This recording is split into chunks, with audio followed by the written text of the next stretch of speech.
আসসালামু আলাইকুম ওরহমতুল্লাহি ওবরাকাতু। আলহামদুলিল্লাহ রবিল আলমিন আসসালাতু আসসালামু আলা আশরাফিল আম্বিয়া ওয়াল মুরসালিন নবিয়িনা মুহাম্মদ ওয়া আলা আলিহি ওয়া সাহবিহি ওয়া মান তাবিআহুম বিইহসান ইলা ইয়াউমিদ্দিন, আম্মা বা'দ। সম্মানিত দর্শকবৃন্দ, আমরা আপনাদের নিয়ে আলোচনা করছিলাম শাইখ হুসাইন মাহমুদ বিন আব্দুল ওয়াহাব রাহমাতুল্লাহি আলাইহির কিতাবুত তাওহীদ। আলহামদুলিল্লাহ, আল্লাহর শুকরিয়া আদায় করছি যে আমরা শেষ পর্যায়ে চলে এসেছি আলোচনাটা। আজকে আমরা আলোচনা করব এই কিতাবের সর্বশেষ অধ্যায়, বাবুন মা জাআ ফি কাউলিল্লাহি তাআলা ওয়ামা কাদারুল্লাহ হাক্কা কদরিহি ওয়াল আরদু জামিআন কবদাতুহু ইয়াউমাল কিয়ামাহ। এই আয়াতটি আমরা ইনশাআল্লাহ আলোচনা করব। এরপরে ইনশাআল্লাহ শাইখ হুসাইন মাহমুদ বিন আব্দুল ওয়াহাব রাহমাতুল্লাহি আলাইহি এরপরে তিনি হাদিস এনেছেন, কয়েকটা হাদিস নিয়ে এসেছেন এবং এর মাধ্যমে তিনি তার এই মূল্যবান গ্রন্থের সমাপ্তি এনেছেন। তো আলহামদুলিল্লাহ, আমরা প্রথমেই আয়াতটা পড়ব। এই একটি অধ্যায়ের মধ্যে বলতে পারেন আকীদার অনেকগুলো জিনিস তিনি স্পষ্ট করেছেন।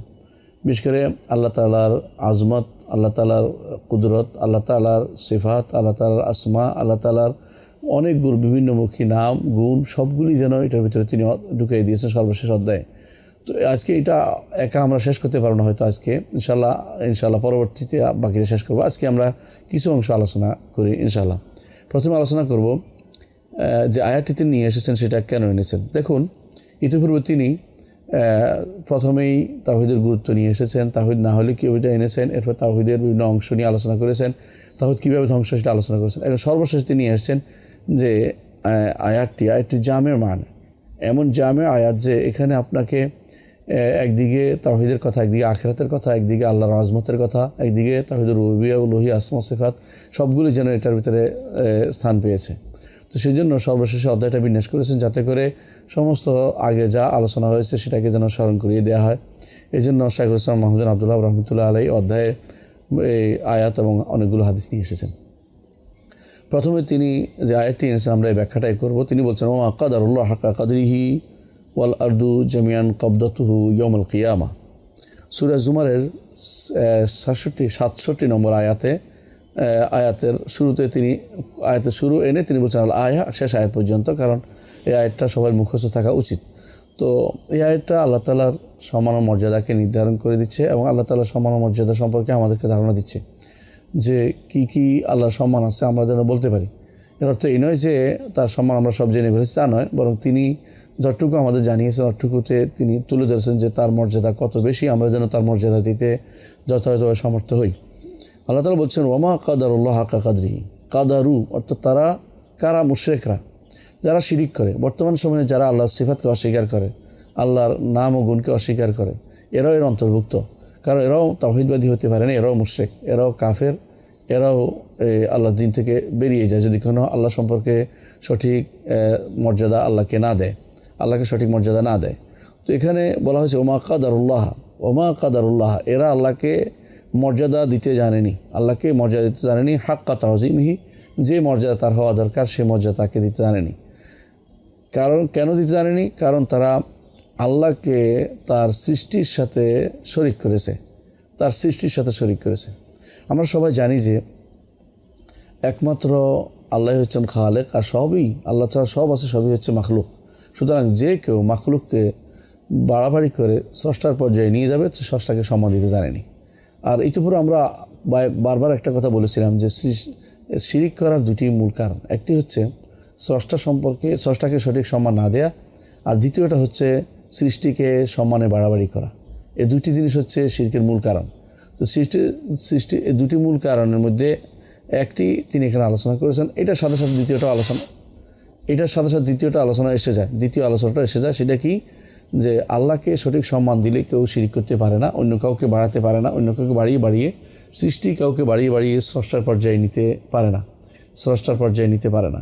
এই জন্য আল্লাহকে সঠিক মর্যাদা দেওয়াটাই হচ্ছে একজন ঈমানদারের কাজ, এবং ঈমান রাখতে হলে আল্লাহকে সঠিক মর্যাদা দিতে হবে, এবং কোনো সৃষ্টিকে স্রষ্টার মর্যাদা নেওয়া যাবে না। আল্লাহ তাআলা বলছেন এরপরে যে কেন দিতে জানেনি, এটা একটা দুই অর্থ হতে পারে। একটা হচ্ছে হাসরের দিনের অবস্থা তুলে ধরে তিনি আমাদেরকে সাবধান করছেন যে কেন তোমরা দিচ্ছ না। আরেকটা হতে পারে, এটা অর্থ হতে পারে যে না, বরং আল্লাহ নিজে উল্লেখ করছেন হাসরের দিন হাল অবস্থা হিসেবে নয়, বরং উল্লেখ করছেন কেন মর্যাদা দিতে জানি, কেন একটা কারণ যে কেন মর্যাদা দান করেনি, একটু দেখো কেমন তার অবস্থা, তোমরা যারা সৃষ্ট তাদের অবস্থা কেমন, কিভাবে তার সাথে তোমরা তুলনা দিতে যাও, কিভাবে তার মতো করতে যাও, কীভাবে তার সাথে তার ইবাদত অন্য কাউকে শরীক করতে যাও, এই জিনিসটা তুলে ধরছেন। কী বলছেন? ওয়াল আরদু জামিআন কবদাতুহু ইয়াউমাল কিয়ামা। আল্লাহকে তারা সম্মান দিতে জানেনি এমত অবস্থায় যে সমস্ত জমিন, সেখানে সমস্ত জমিন বলতে কী বোঝাচ্ছে? সমুদ্র, নদী, নালা, গাছপালা, পাহাড় পর্বত, যত কিছু আছে, জমিন উঁচু নিচু, জমিনের বিভিন্ন প্রকার যত সমস্ত জমিন যা আছে। এখন জমিন বলতে আমরা যেটা বুঝেছি যে সেটা হচ্ছে আমাদের যে জমিনটা আছে সেটাই হলো জমিন, আর আমাদের এবং আসমানের মাঝখানে যেগুলো আছে সেগুলো হচ্ছে ও মা বাইনাহুমা, আল্লাহ যেখানে অন্য জায়গায় বলছে আসমান এবং জমিনের মাঝখানে যা কিছু আছে সব এগুলি জমিন অথবা এগুলি সবই এত বিশাল যে আপনারা জানেন যে এখন বৈজ্ঞানিকরা এগুলির বিভিন্ন সাইড আলোচনা করে হতভম্ব হয়ে যাচ্ছে এবং তারা বাকরুদ্ধ হয়ে যাচ্ছে এবং তাদের চিন্তা বন্ধ হয়ে যাচ্ছে যে বিশাল সৃষ্টি, পৃথিবী একটা ছোট্ট একটা গোলক, তার বাইরে সূর্য, নক্ষত্রের অধীন অনেকগুলো এরকম বড় বড় গোলক আছে, এর বাইরে সূর্যের মতো লক্ষ লক্ষ নক্ষত্র আছে, সেগুলোতে এরকম আছে। এই সমস্ত সৃষ্টি এগুলি সবই কিন্তু আসমান এবং জমিনের মাঝখানে, আসমান জমিনের মাঝখানে। এই পুরো জিনিসটা কেমন হতে পারে? একটা মানুষ যদি কোনো এই সময় চিন্তা করে, এটা বড় চিন্তা করেই তো আগেকার লোকেরা তারকারাজের পূজা করতো, যেটা কত বড়, হাজা আকবার, এটা অনেক বড়, এভাবে বলতো। কিন্তু এখন যদি চিন্তা করে যে এগুলি কিছুই না, এগুলি যেগুলো আছে বর্তমানে গ্যালাক্সির ভিতরে বা এর বাইরে, এগুলোর তুলনায় এগুলো তো অনেক ক্ষুদ্র জিনিস। লক্ষ লক্ষ তারকা আছে, লক্ষ লক্ষ নক্ষত্র আছে, এগুলি সবই তো আমার রব্বুল আলামিনের সৃষ্টি। এই সবগুলো সৃষ্টির অবস্থা কি হবে? তিনি বলছেন জামিআন কবদাতুহু ইয়াউমাল কিয়ামা, এই সবগুলো তার কবজা থাকবে কিয়ামতের দিনে। হতে পারে সে অবস্থার কথা চিন্তা করে এটা বলতে, অথবা বলছে যে কি হবে দেখো, কেন তার আজমত, কেন তার বড়ত্ব তোমরা ধারণ করতে পারছো না, যে তিনি তো সেদিন এগুলিকে হাতের মুষ্টির ভিতরে নেবেন। কবদা অর্থ মুষ্টির ভিতরে নেয়া, আমাদের মুষ্টি নয়, তার মুষ্টি। এটা এখানে সিফাত সাব্যস্ত হচ্ছে যে তার মুষ্টি রয়েছে, এই সিফাত সাব্যস্ত হচ্ছে। তো মুষ্টি আছে, এটার কারণে হাত, এই কারণে না, হাত আলাদা সাব্যস্ত হয়েছে। আমরা কিন্তু কোনো কারণে একটা সাব্যস্ত করি না, আমরা বলি আলাদা, যখন বলে তখন শুধুমাত্র সাব্যস্ত করে থাকি। এই জন্য বলি হাতের আলাদা সাব্যস্ত হয়েছে, আবার কবদা আলাদা সাব্যস্ত হয়েছে, তার মুষ্টি রয়েছে এবং আঙ্গুল রয়েছে। এটাও আমরা একটু পরে যখন হাদিস পড়বো তখন পাবো। কিন্তু কোনোটাই সৃষ্টির মতো নয়। স্রষ্টা সত্তা যেমন, তার গুণও তেমন, তার নামও তেমনি। এগুলির নামে মিললেও, অর্থে মিললেও, বাস্তবে গুণে মিললেও বাস্তবে একরকম না। এটা আমাদেরকে অবশ্যই বিশ্বাস করতে হবে। তো এখানে যেটা বলা হয়েছে এটা হচ্ছে যে কবজা, সমস্ত জমিন। তো সমস্ত জমিন বলতে হতে পারে আমাদের এই জমিনের বিভিন্ন স্তর যেটা আমরা বলেছি, অথবা এই জমিন জাতীয় যা কিছু আছে, যেমন অন্য গ্রহ অনেকে এখন প্রাণের সন্ধান খুঁজতেছে, জমিন জাতীয় সেগুলি সবই এর অর্থ হইতে পারে। সেগুলি কি হবে? আল্লাহ তাআলা বলছেন যে এগুলো তার মুষ্টির ভিতরে থাকবে। তো যারা বাতিলপন্থী তারা এখানে কী করে? বাতিলপন্থীর কথা বলবো আমরা প্রতিবার ইনশাআল্লাহ, এখানে প্রতিটি আয়াতেই। কারণ বাতিলপন্থীদের কাছে এই আয়াত সবচেয়ে কষ্টকর, তারা কোনো ক্রমেই আয়াত সহ্য করতে পারে না। এই জন্য আমি বেশিরভাগ আমার খুতবা আলোচনা এই আয়াতটা নিয়ে আসি, কারণ বাতিলপন্থীদেরকে এই আয়াতটা দিয়ে আমরা যে আল্লাহ তাআলা বলছেন বাল নাকযু বিল হাক্কি আলাল বাতিল ফায়াদমাগু ফাইযা হুয়া যাহিক, আমরা হক দিয়ে বাতিলকে আঘাত করব, হক বাতিলের একেবারে মাথার চামড়া পর্যন্ত কেটে চুরমার করে দিবে, দিমাগ বের করে দিবে, ফাইজা হুয়া যাহিক, তখন সে বাতিল চলে যাবে। সেই জন্য আয়াতটা আমরা বারবার তেলাওয়াত করি এবং আমরা মনে করি ঈমানদার এই আয়াতটি বারবার যত বেশি আলোচনা করবে, তত বেশি পড়বে, যত বেশি চিন্তা করবে আল্লাহ তাআলা সম্পর্কে, আল্লাহ তাআলা আজমত সম্পর্কে, আল্লাহর পরিচয় সম্পর্কে এবং আল্লাহর নাম ও গুণ সম্পর্কে জানতে এবং তাআলার ইবাদত করতে, শিরক থেকে মুক্ত থাকতে, আল্লাহ তাআলার পবিত্রতা ঘোষণা করতে তার সামান্যতম দ্বিধা থাকবে না এবং আল্লাহ তাআলার কাছে সবসময় মাথা নত করে থাকবে। তো আমরা দেখতে পাচ্ছি আমরা এখানে ইয়াদ সাব্যস্ত, কবজা অর্থাৎ আল্লাহ তাআলার মুষ্টি পাচ্ছি, আল্লাহ তাআলার হাত পাচ্ছি, দুটি এই আয়াতের ভিতরে আমরা পাচ্ছি। কবজাতুহু ইয়াউমাল কিয়ামা। তো এখানে এরা যারা বাতিলপন্থী, বিশেষ করে আশারি, মাতুরিদি, মুতাজিলা, জাহমিয়া সবগুলি এখানে একমত হয়ে যায়। তারা বলে যে এখানে কবজা বোঝাতে আল্লাহর রাজত্ব বোঝানো হয়েছে, নাউজুবিল্লাহ। আমরা বলি যে হ্যাঁ, অবশ্যই আল্লাহর রাজত্ব আছে। কবজা যেগুলি আল্লাহ কবজা করছে এগুলি আল্লাহ রাজত্বের বাইরেও আল্লাহ রাজত্ব আছে, কিন্তু কবজা বলতে রাজত্ব বোঝানো হয় নাই। যদি তিনি বলতেন, যদি তার উদ্দেশ্য হইতো যে বলতেন যে ওয়াল আরদু ফি কবজাতিহি, জমিন তার কবজার ভিতরে, তখন বলতাম যে হ্যাঁ, তার রাজত্বের ভিতরে। আমরা বলি না অমুকের কবজায় আছে, অমুকের দখলে আছে, কবজা আছে, দখলে আছে বলা যায়, কিন্তু আল্লাহ তাআলা বলছেন কবজাতুহু, কবজার ভিতরে বলেন নাই, জমিন এক মুষ্টি বলেছেন। সমস্যা এটাই, সমস্ত জমিন তার মুষ্টি, যেখানে মুষ্টি বলা হয়েছে সেখানে আর তার কবজার ভিতরে বলা হয় নাই, কবজার ভিতরে নয়। তো বোঝা যাচ্ছে যে মুষ্টি আলাদা আর আমার কবজার ভিতরে, আমার আয়ত্তের ভিতরে সেটা আলাদা। সুতরাং এখানে কোনোভাবেই শুধু রাজত্ব বা শুধু কর্তৃত্ব এই অনুবাদ করা যাবে না, যে অনুবাদ বেদাতিরা করে থাকে, এবং যারা এগুলি করে তারা কিন্তু ঈমান হারা হয়ে যাবে। কারণ যতক্ষণ পর্যন্ত আল্লাহ কোরআন এবং সুন্নাহর দিকে ফিরে আসবে ততক্ষণ পর্যন্ত ইমানদার তার ঈমানকে টিকিয়ে রাখতে পারবে না, কারণ যে কোনো সময় সে পথভ্রষ্ট হয়ে যেতে পারে। আল্লাহ তাআলা এরপর বলছেন ওয়াল আরদু জামিআন কবদাতুহু ইয়াউমাল কিয়ামা। জামিআ শব্দটি জমিনের অবস্থা বলা হয়েছে, সমস্ত জমিন হতে পারে এটা, অথবা আমরা একটু আগে যে বলেছি জমিন বা জমিন জাতীয়, এই জাতীয় আমাদের এই জমিন বাদেও আরও যদি জমিন থাকে সেগুলো। আর আমরা জানি যে জমিন 7 জমিন আছে। 7 জমিন বলতে কি কি বোঝানো হয়েছে বিস্তারিত বর্ণনা করা কঠিন, কারণ রাসূলুল্লাহ আমাদের বর্ণনা করেন নাই। হ্যাঁ, আলেমরা বর্ণনা করেছেন, কেউ বলছেন জমিনের স্তর আছে, কেউ বলছে স্তর বোঝানো হয় নাই, জমিনের মধ্যে কিছু আছে, জমিনের মাটি আছে, কিছু আছে পাথরের ভূমি, এই জাতীয় বিভিন্ন ভাগ করেছেন। কেউ বলছেন এটা বোঝানো হয় নাই, বরং বোঝানো হয়েছে জমিনের নিচে কোনোটা কঠিন আছে, কোনোটা শক্ত আছে, নরম আছে, এই জাতীয় বোঝানো হয়েছে। যে যা চেষ্টা করুক না কেন আসলে কোনো সিদ্ধান্ত বুঝতে পারবে না এখানে, কারণ আল্লাহ এবং তার রাসূল এখানে কোনো ব্যাখ্যা করে দেন নাই। কোরআনে কারীম আল্লাহ তাআলা বলছেন যে ওমিনাল আরদি মিসলাহুন্না, জমিনেরও 7 আসমানের মতো আছে। কিন্তু 7 আসমান আমরা জানি যে একটার পরে একটার সাথে একটা লাগোয়া নয়, ওরা একটার সাথে একটা বিশাল পার্থক্য রয়েছে। 7 আসমান যেভাবে পার্থক্য রয়েছে, জমিন এরকম পার্থক্য থাকা জরুরি না। কেউ বলে যে পার্থক্য আছে, থাকলে আমরা হয়তো নাও জানতে পারি সেটা হয়তো ভবিষ্যতে আবিষ্কার হতেও পারে, অথবা হতে পারে যেগুলো গ্রহ নক্ষত্রগুলো যেগুলো আবিষ্কার হচ্ছে এগুলোর কোনোটা উদ্দেশ্য রব্বুল আলামিন থাকতে পারে, যেটা আমরা জানি না। আমরা যতটুকু জানি অতটুকু হচ্ছে আমাদের পায়ের নিচে যেটা আছে এটা জমিন, এবং এগুলো যত কিছু আছে, পাহাড় পর্বত, নদী নালা, গাছপালা, এই সবই কিন্তু এই জমিনের অন্তর্ভুক্ত, অথবা এই জমিন জাতীয় যা আছে এগুলো সবই হচ্ছে রব্বুল আলামিনের কবজার ভিতরে। কিয়ামতের দিন তার কবজার ভিতরে থাকবে। কিয়ামতের দিন কবজার ভিতরে, এখন কোথায়? এখন অবশ্যই কবজার ভিতরে নয়, এখন বোঝানো হচ্ছে যে এটা মুষ্টির ভিতরে নয়, হাতরের দিন তিনি মুষ্টির ভিতরে নেবেন। এটা অন্য আয়াত আমাদের ব্যাখ্যা আমাদেরকে রাসূল নিজেই করে দিয়েছেন, আমরা এটা শুনবো ইনশাআল্লাহ। এর আগে আমরা আয়াতটা সম্পর্কে একটু বুঝে নেই যে এই বিশাল জমিন এগুলো আল্লাহ তাআলার কবজা হবে, কিয়ামতের দিন কবজা মুষ্টি হবে, অর্থাৎ এক মুষ্টি হবে। তো আল্লাহর দুনিয়ার বুকে কবজার ভিতরে, অর্থাৎ তার রাজত্বে, আমরা সবাই তার রাজত্বের অধীন, আর আখিরাতে মুষ্টির ভিতরে। তাহলে বোঝা গেল দুইটার অর্থ ভিন্ন, দুইটাকে একসাথ করা যাবে না। আর আল্লাহ তাআলা বলছেন ওয়াস-সামাওয়াতু মাতুইয়াতুম বিয়ামিনিহি, ওইটা আসার আগে আমাদের জানা দরকার যে আসমান এবং জমিন দুইটা আলাদা। আসমান উপরে যা আছে সবটাই আসমান, সব কিছু উপরে, অর্থাৎ যেগুলো নীল শিয়া আসমান মানুষ বলে, সে দেখা যাচ্ছে, ওইটা আসলে একটা পর্দার মতো, এটা তো আসমান নয়।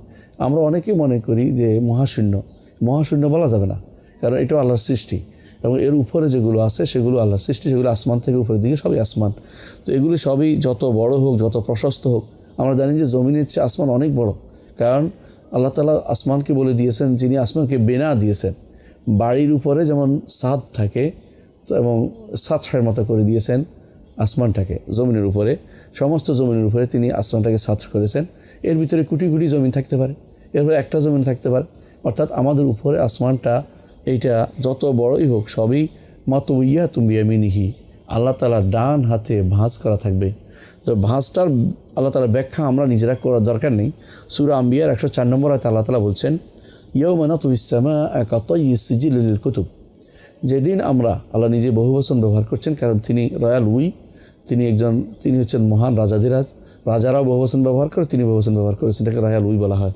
তিনি বলছেন কিয়ামতের দিন, যেদিন আমরা, অর্থাৎ সে কিয়ামতের দিন আল্লাহ তাআলা বলছে, উদ্দেশ্য এটাই, ইয়াউমা নাতুইস সামাআ, যেদিন আমরা আসমানগুলোকে ভাঁজ করব। তাহলে ভাঁজ করার কথা আমরা বুঝতে পারছেন কীভাবে, কাতাইয়িস সিজিলিল কুতুব, কাগজ যেভাবে একটার উপর একটা ভাঁজ করে, কাতাইয়িস সিজিলিল কুতুব, একটার উপর ভাঁজ করে কাগজ রেখে কিতাব বানানো হয়, বই বানানো হয়, সেরকম আল্লাহ তাআলা কাগজকে রাখবেন। আমি আল্লাহটা দেখাচ্ছি না, কাগজকে বোঝানোর জন্য বলছি। কাগজ ভাঁজ করে রাখা হয়, সেই ভাঁজ করে আল্লাহ তাআলা রাখবেন। আল্লাহ তাআলা বলছেন কামা বাদানা আউওয়ালা খালকিন নুঈদু, যেভাবে প্রথমবার সৃষ্টি করেছি আবার নতুন করে সেটাকে আমরা সৃষ্টি করব। সূরা আম্বিয়া 4 নম্বরে আল্লাহ সেটা বলেছেন। আর এটা কখন হবে? যখন আল্লাহ তাআলা অন্য আয়াতে বলেছেন যে ইয়াউমা তুবাদদালুল আরদু গায়রাল আরদি ওয়াস সামাওয়াতু, যেদিন জমিন পরিবর্তন হবে, ইয়াউমা তুবাদদালুল আরদু গায়রাল আরদি, ওই জমিনে থাকবে নতুন একটা জমিন হবে, ওয়াস সামাওয়াত, এবং আসমানও তিনি পরিবর্তন করবেন। অর্থাৎ যেদিন পরিবর্তন হয়ে যাবে সেদিনের ঘটনা আল্লাহ তাআলা বলছেন। সেদিন আল্লাহর মুষ্টির ভিতরে সমস্ত জমিন থাকবে, আর ডান হাতে ভাঁজ করা থাকবে আসমানগুলো। হ্যাঁ, এরপর আল্লাহ তাআলা বলছেন যে আরদু জামিআন কাবদাতু ইয়াউমাল কিয়ামাহ ওয়াস সামাওয়াতু মাতুইয়াতুন বিয়ামিনিহি, আল্লাহ তাআলা ডান হাতে আসমান সহ ভাঁজ করা থাকবে। এ সপ্ত আসমান, বিশাল আসমান, এবং যে আসমানের সীমা কেউ আজ পর্যন্ত নির্ধারণ করতে পারেনি, যে আসমান এর সীমা কেউ জানেনি, আল্লাহ ছাড়া কেউ জানে না। এবং সে আসমান, বিশাল আসমানগুলো সবগুলো ভাঁজ করা থাকবে একটার উপর একটা, এবং সেটা তিনি হাতের উপর রাখে বলবেন আনাল মালিক আইনা মুলুকুদ দুনিয়া, যেমন হাদিসে আসছে। একটু পরে আমরা হাদিসটা শুনবো ইনশাআল্লাহ। সেখানে আল্লাহ তাআলা এরপর বলছেন সুবহানাহু। আর আমরা জানি সুবহান, আল্লাহ তাআলার এই কালিমাটি অত্যন্ত গুরুত্বপূর্ণ একটি কালিমা, এবং এটা ওই সমস্ত কালিমা অন্তর্ভুক্ত যেগুলো আল্লাহর কাছে সবচেয়ে প্রিয়, এবং ওই সমস্ত কালিমার অন্তর্ভুক্ত যেগুলি বাকিয়াতুস সালেহাত, এবং ওই সমস্ত কালিমা অন্তর্ভুক্ত যেগুলি পড়লে আসমান জমিন এবং বিভিন্ন জায়গা নাকিতে পরিপূর্ণ হয়ে যায়, এবং আল্লাহর কাছে প্রিয় বাক্যের অন্তর্ভুক্ত।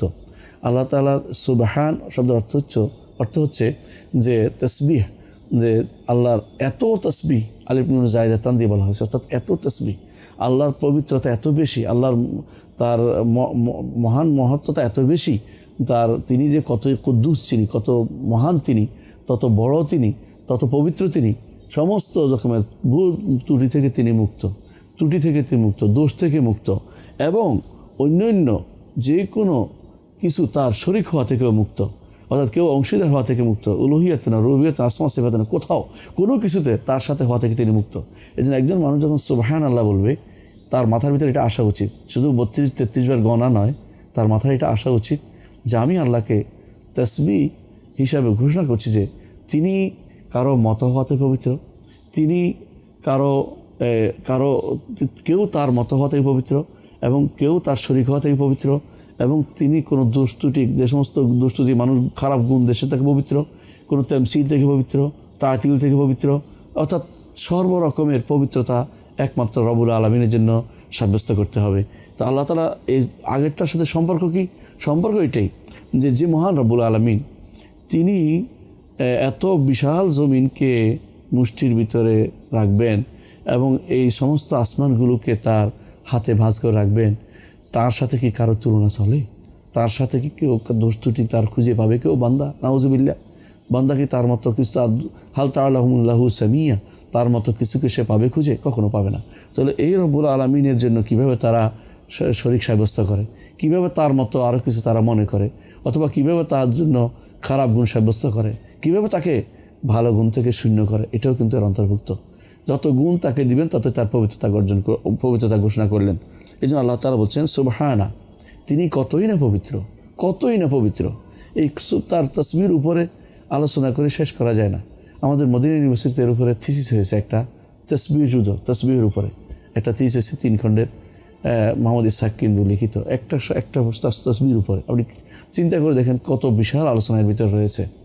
এরপর আল্লাহ তাআলা বলছেন ওয়া তাআলা, সুবহানার পরে আবার তাআলা বলেছেন, পবিত্র এবং তিনি উপরে, অর্থাৎ তিনি শুধু পবিত্র নয়, তিনি সব কিছু থেকে উপরে, এবং সব কিছুর উপরে তিনি, অর্থাৎ তারা যে সমস্ত শরীক করে তা থেকে তিনি উপরে। তারা স্রষ্টাকে সৃষ্টির মতো মনে করছে, অথবা স্রষ্টার মতো মনে করছে, এ থেকেও তিনি পবিত্র, অনেক উপরে, তিনি অনেক কিছুর উপরে, তিনি হচ্ছেন আরশের উপরে, আসমানের উপরে, আরশের উপরে।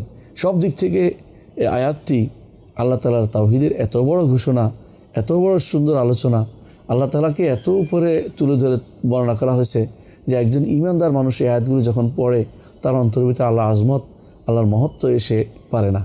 তো আমাদের ইমাম শাইখুল ইসলাম মুহাম্মদ আব্দুল ওয়াহাব রাহমাতুল্লাহি আলাইহি কিতাবের শেষে এসে এই আয়াতটি এনে এরপর হাদিসও নিয়ে এসেছেন। আমরা হাদিসটা ইনশাআল্লাহ এখন পড়ব। তো আয়াতটা সম্পর্কে আপনাদেরকে অনুরোধ জানাবো, আয়াতটা সম্পর্কে ভালো করে আপনারা একটু শুনবেন, অর্থ বুঝবেন। সূরা জুমারের 67 নম্বর এই আয়াতটি অর্থ বোঝার জন্য, এবং কোথায় পড়বেন আপনি কষ্ট করে যে কোনো তাফসির পড়বেন না, কষ্ট করে ইবনে কাসির পড়বেন, আমার তাফসিরটা পড়বেন, ইবনে কাসির তাফসিরটা পড়বেন, এবং যদি পারেন শেখ আব্দুর রহমান সাঈদীর তাফসিরটাও পড়বেন ইনশাআল্লাহ, আব্দুর রহমান সাঈদীর তাফসিরটাও পড়বেন ইনশাআল্লাহ। এরপরে শেখ হুসাইন মাহমুদ আব্দুল ওয়াহাব রাহমাতুল্লাহি আলাইহি তিনি একটা হাদিস নিয়ে এসেছেন। এই হাদিসটা হচ্ছে আন ইবনে মাসউদ রাদিয়াল্লাহু আনহু, আব্দুল্লাহ ইবনে মাসউদ রাদিয়াল্লাহু আনহুকে সংক্ষেপে ইবনে মাসউদ বলা হয়, আপনারা জানেন সেটা। আব্দুল্লাহ ইবনে মাসউদ রাদিয়াল্লাহু আনহু থেকে বর্ণিত, তিনি বলেন তিনি বলেন যা হাবরুম মিন আহবার ইলা রাসূলিল্লাহি সাল্লাল্লাহু আলাইহি ওয়াসাল্লাম।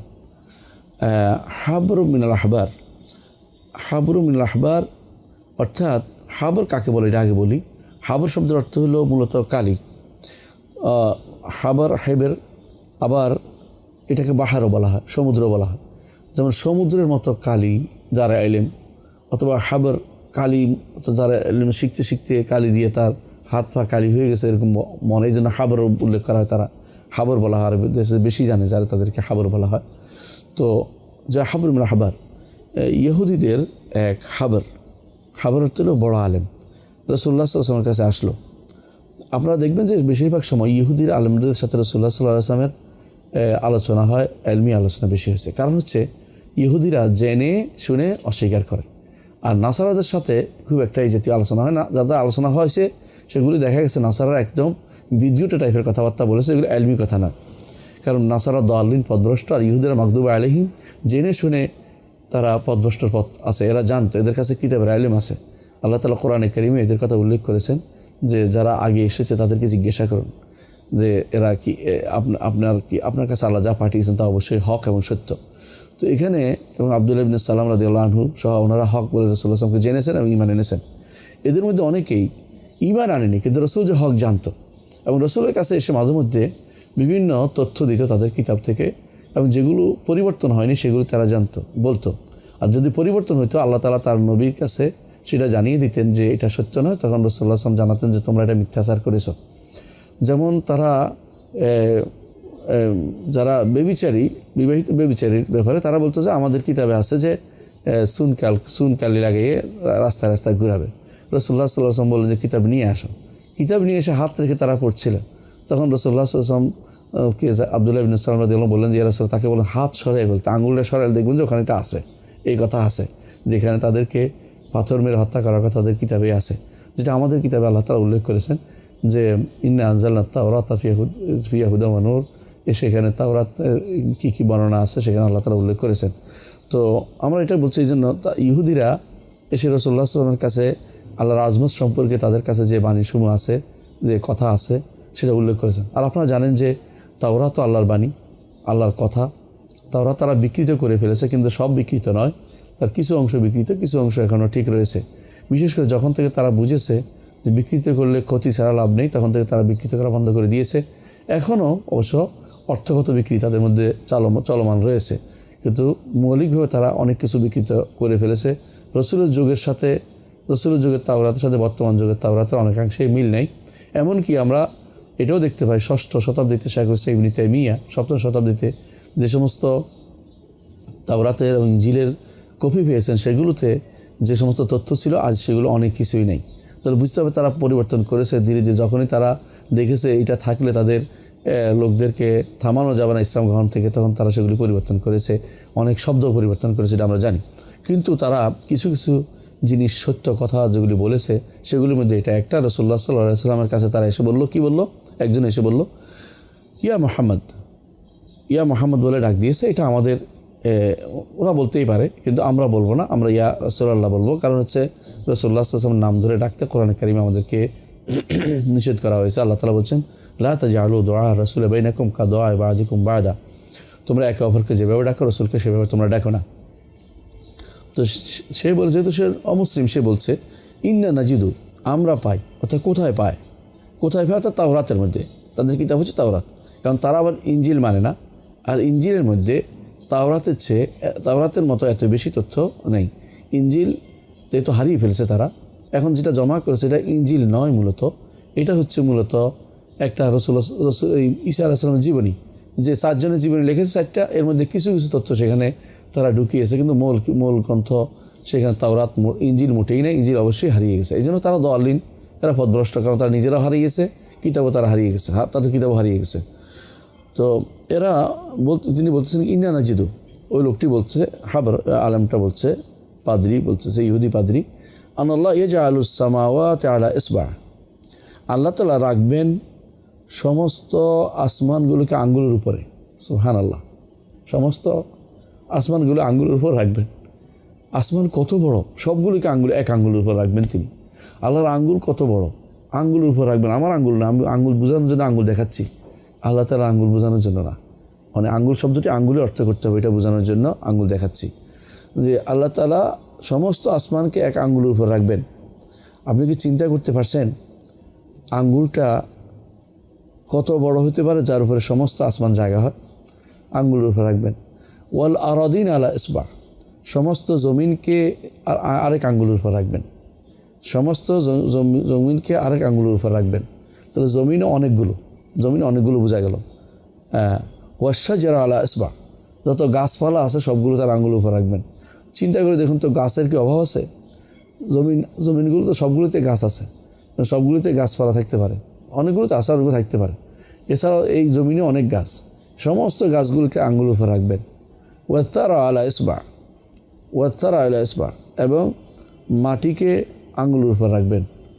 ওয়াসাইরাল খালকে আলা ইসবা, এবং সমস্ত সৃষ্টিকে আরেক আঙ্গুলের উপর রাখবেন। আপনি কি দেখতে পাচ্ছেন? আল্লাহ তাআলা এখানে 5 আঙ্গুলের কথা বলা হয়েছে। আসমান এক আঙ্গুল, জমিন এক আঙ্গুল, গাছ এক আঙ্গুল, মাটি জাতীয় জিনিস এক আঙ্গুল, এবং সমস্ত সৃষ্টি আরেক আঙ্গুলে রাখবেন। তাহলে 5 আঙ্গুল আমরা সাব্যস্ত হচ্ছে। হ্যাঁ, কি বলবেন তিনি?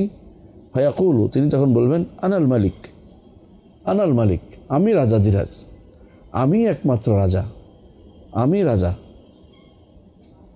ফাদাহাকা নবী সাল্লাল্লাহু আলাইহি ওয়াসাল্লাম, নবী সাল্লাল্লাহু আলাইহি ওয়াসাল্লাম এটা শুনে হেসে দিলেন। এই হাসি নিয়ে আপনাদের মধ্যে অনেক কথা হতে পারে। আমরা বলবো যে এটা পরবর্তীতে স্পষ্ট বলা হয়েছে তসদীকান। ইবনে মাসউদ বলেছেন তসদীকান, অর্থাৎ সত্যায়ন করার জন্য। হাত্তা বাজাত নাওয়াজিদু, এত বেশি হাসলেন যে তার 4 দাঁতের পরে যে দাঁতটা নাওয়াজিজ বলা হয়, অর্থাৎ গোড়ালির দাঁতের প্রথম অংশ, সেগুলো দেখা গেছে। এত বেশি রাসূলুল্লাহ সাল্লাল্লাহু আলাইহি ওয়াসাল্লাম হাসছেন। বুঝা রাসূলের হাসিটা প্রাঞ্জল ছিল, সুন্দর ছিল, এর দ্বারা বোঝা যায়। যে হাসিতে আওয়াজ হয় না কিন্তু সুন্দর দাঁত দেখা যায়, এটা কিন্তু অসাধারণ হাসি। রাসূলের সে হাসিতে দেখা গেছে, তার দাঁতগুলো দেখা গেছে। বাদাত নাওয়াজিজু তাসদীকান লিল কাউলিল হাবার, যে কথাটি হাবার বলেছে, অর্থাৎ ইহুদি আলেম বলেছে, সেটাকে সত্যায়ন করার জন্য। এটা হচ্ছে হাদিসের অংশ। আপনি কি আশ্চর্য হবেন না? আমরা স্পষ্ট দেখতে পাচ্ছি রাসূলুল্লাহ সাল্লাল্লাহু আলাইহি ওয়াসাল্লাম তিনি কি উদ্দেশ্যে হাসছেন, এইটাকে, হাসির বিভিন্ন অর্থ হতে পারে, কিন্তু এটাকে ব্যাখ্যা করছে সাহাবী। আর সাহাবীর ব্যাখ্যা সবার আগে। সাহাবীরা এই জন্য হকের মাপকাঠি, সাহাবীর হকের মাপকাঠি, কারণ তারা ব্যাখ্যা করেছেন। এইখান থেকে হক না নিলে বিভ্রান্ত হয়ে যাবে। এটা বোঝানোর জন্য আপনাদের বোঝাচ্ছে, সাহাবী ব্যাখ্যাটা করে দিচ্ছেন যে না, রাসূলের দাঁত পর্যন্ত দেখা গেছে। কেন? তাসদীকান, কথা সত্যায়ন করার জন্য, যেটা সত্য। কার? ইহুদির কথাটা সত্য, ইহুদির কথাটা সত্য। এখানে যে যদি তার অন্তরে প্রশান্তি না থাকতো, এটাকে তিনি মেনে না নিতেন, তাহলে অবশ্যই হাসতেন না। হ্যাঁ, অথবা হাসতেন, অথবা হাসলে তিনি বলতেন না, সাহাবী বলতেন না যে তিনি সত্যায়ন করার জন্য হেসেছেন, বলতেন না। তাহলে বোঝা গেল অবশ্যই যে তিনি এটাকে সত্য বলে বিশ্বাস করেছেন, সত্যায়ন করেছেন, এবং আমাদেরকে জানানোর জন্যই আব্দুল্লাহ ইবনে মাসউদ রাদিয়াল্লাহু আনহু যে জানিয়েছেন যে এটাই সত্য। এটা এরপরে আরও একটু কারণে আমরা সত্য বলে পাচ্ছি যে রাসূলুল্লাহ কেন এটাকে সত্যায়ন করেছেন। কারণ একে তো আব্দুল্লাহ ইবনে মাসউদ হেসেছেন, দ্বিতীয়ত রাসূলুল্লাহ সাল্লাল্লাহু আলাইহি ওয়াসাল্লাম কোরআন আয়াত দিয়ে দলিল দিচ্ছেন। আব্দুল্লাহ মাসউদ বলেছেন যে একে তো আব্দুল্লাহ মাসউদ বলেছেন যে রাসূলুল্লাহ সাল্লাল্লাহু আলাইহি ওয়াসাল্লাম সত্যায়ন করে হেসেছেন। আব্দুল্লাহ বেশি বুঝেন, আলহামদুলিল্লাহ। সাহাবায়ে কেরাম আমাদের চেয়ে রসুলের বক্তব্য, রসুলের আচার আচরণ বেশি বুঝতেন। পরবর্তী যারা ইয়াদের গ্রিক দার্শনিকদের অনুসারী তাদের চেয়ে অবশ্যই বেশি বুঝতেন, কালাম শাস্ত্রবিদদের থেকে বেশি বুঝতেন, দার্শনিকদের থেকে বেশি বুঝতেন। এবং তথাকথিত বিবেকবাদী, তথাকথিত দার্শনিক, তথাকথিত বুদ্ধিজীবীদের থেকে অবশ্যই সাহাবায়ে কেরাম বেশি বুঝতেন রাসূলুল্লাহ সাল্লাল্লাহু আলাইহি ওয়াসাল্লামের বাণীর অর্থ। দ্বিতীয়ত রাসূলুল্লাহ সাল্লাল্লাহু আলাইহি ওয়াসাল্লাম এটাকে বোঝানোর জন্য তিনি কোরআন আয়াত দিয়ে দলিল দিয়েছেন। কোরআন আয়াত দলিল দেওয়ার অর্থই হচ্ছে এটাকে তিনি প্রমাণ করতে চাচ্ছেন যে এটা হক, এটা সত্য। সুতরাং বোঝা গেল দুটি দলিল আমরা এখানে পাচ্ছি যে রাসূলুল্লাহ সাল্লাল্লাহু আলাইহি ওয়াসাল্লাম যা বলেছেন তা এখানে যা বলেছেন সবই হচ্ছে ইহুদিদের কথাটাকে তিনি সত্যায়ন করেছেন। সুতরাং এটা দিয়ে তিনি খুশি হয়েছেন যে কোরআনের সাথে মিলে গেলে খুশি হওয়ার বিষয় রয়েছে, এটা তিনি বলেছেন। এইভাবে রাসূলুল্লাহ সাল্লাল্লাহু আলাইহি ওয়াসাল্লাম অনেক কিছুতেই, যেখানে এখানে বলতে পারেন আপনারা যে রাসূলুল্লাহ সাল্লাল্লাহু আলাইহি ওয়াসাল্লাম তার কাছে কি ওহীর তার কাছে কি যা এসে তাদের তিনি তার বিশ্বাস ছিল না? অবশ্যই বিশ্বাস ছিল, আমরাও সেটা বিশ্বাস করি। কিন্তু ধরেন ভালো কথার সাথে যদি কেউ সত্যায়ন করে অনেকেই অন্তরে খুশি হয়ে যায়, স্বাভাবিক জিনিস। আপনারা জানেন যে আরেকটি ঘটনা আমরা উল্লেখ করি। একবার উসামা ইবনে যায়েদ রাদিয়াল্লাহু আনহু এবং যায়েদ রাদিয়াল্লাহু আনহু, যায়েদ ইবনে হারিসা, দুজনেই একটা চাদর মুড়ি দিয়ে শোয়া ছিলেন। দেখা যাচ্ছিল মুখ, দেখা যাচ্ছিল না, পা দেখা যাচ্ছিল। একজনের পা কালো, একজনের পা সাদা। অর্থাৎ উসামা ইবনে যায়েদ তিনি একদম বেশি কালো ছিলেন, আর একেবারে পশা ছিলেন যায়েদ ইবনে হারিসা রাদিয়াল্লাহু আনহু। কিন্তু দুজনের মধ্যে এক একজন এক এক কথা বলতো যে এইটার পা এটা না, এটা না, এটা না, মানে তিনি একজন সম্পর্কে কথাবার্তা বলতো। বিশেষ করে মুনাফিক টাইপের লোকেরা, এটা কেমন হলো, এতে সুন্দর বোট, ছেলেটা কেন এত কালো, ইত্যাদি ইত্যাদি। কিন্তু আল্লাহর ইচ্ছা ওই লোকটি আসে বলল, যে লোকটির নাম ছিল আল মুজাজ্জিজ আল মুদলাজি, মুদলাজ গোত্রের মুজাজ্জিজ ওর নাম। সেই লোক কেয়াফা করতো, অর্থাৎ সেই লোক দেখে সাধারণ তার মধ্যে একটা ধারণা হয়তো বুঝে ফেলতো যে এই পায়ের চিহ্নটা অমুকের, এই হাতের চিহ্নটা অমুকের, এই পাটা ওখান থেকে আসছে। মানুষে কখনো কখনো ওদের দিয়ে তখনকার সময়ে বিচারে কাজে লাগাতো, কেয়াফা দিয়ে কাজে লাগানো রাসূলুল্লাহ সাল্লাল্লাহু আলাইহি ওয়াসাল্লামের আদর্শের অন্তর্ভুক্ত। বিচার ব্যবস্থায় কেয়াফা খুবই কাজে লাগে। বিশেষ করে এই কেয়াফা অর্থ হচ্ছে যে ধরন দেখে, লক্ষণ দেখে বুঝে ফেলা বা বুঝতে পারা। অনেক সময়ে পায়ের চিহ্ন দেখে মানুষ বুঝতে পারত। আপনারা জানেন যে রাসূলুল্লাহ সাল্লাল্লাহু আলাইহি ওয়াসাল্লাম তিনি যে সাওরগিরি পর্বতে লুকিয়েছিলেন, এমন সময় এরা লোক নিয়োগ দিছে, এই মুশরিকরা, যে কোথায় গেছে দেখো। পায়ের চিহ্ন খুঁজতে খুঁজতে খুঁজতে খুঁজতে তারা গিরি সামনে চলে আসছে, অর্থাৎ সাওর পর্বতের সামনে চলে আসে, মানে গর্তের সামনে পর্যন্ত চলে আসছে। এরপরে আর পায়ের চিহ্ন নেই। তো পায়ের চিহ্ন নাই দেখে তারা আশেপাশে দেখলো কোনো কিছু নেই। তো তারা মনে করলো যে গর্তের ভিতরে কে লুকাইতে পারে নাকি, গর্তের ভিতরে নিশ্চয়ই তিনি নাই, তো বা এই গর্তে তো পুরান মনে হচ্ছে, তারা তাকায় নাই। এমন সময় আবু বকর রাদিয়াল্লাহু আনহু ভয় পেয়ে গেলেন, কারণ পা তো দেখতে পাচ্ছেন গর্ত থেকে। তখন তিনি বললেন যে ইয়া রাসূলুল্লাহ, তারা তো অনেক, আমরা মাত্র দুইজন। তখন রাসূলুল্লাহ সাল্লাল্লাহু আলাইহি ওয়াসাল্লাম বললেন যে এমন দুইজন সম্পর্কে তোমার কি ধারণা, যাদের তৃতীয়জন আল্লাহ রয়েছেন, অর্থাৎ আল্লাহ তাআলা তাকে দেখছেন, হেফাজত করছেন, জানেন আল্লাহ তাআলা। সুতরাং রাসূলুল্লাহ তাদের আবু বকরকে সেটা স্মরণ করিয়ে দিলেন। কোরআন কারীম আল্লাহ তাআলা সেটাকে খাঁটি একটা আয়াত দিয়ে সেটাকে মানে স্থায়ী করে দিলেন। সেটাকে আল্লাহ তাআলা বললেন, একটা আয়াত দিয়ে সেটাকে খাঁটি ও সাব্যস্ত করে স্থায়ী করে দিলেন। আল্লাহ তাআলা বলছেন, ইল্লা তানসুরুহু ফাকাদ নাসারাহুল্লাহ, তোমরা যদি তাকে সাহায্য না করো, রাসূলুল্লাহ সাল্লাল্লাহু আলাইহি ওয়াসাল্লামকে সাহায্য না করো, ফাকাদ নাসারাহুল্লাহ, আল্লাহ তার নবীকে সাহায্য করেন। ইজ হুমা ফিল গার, যখন তারা গর্তে ছিল,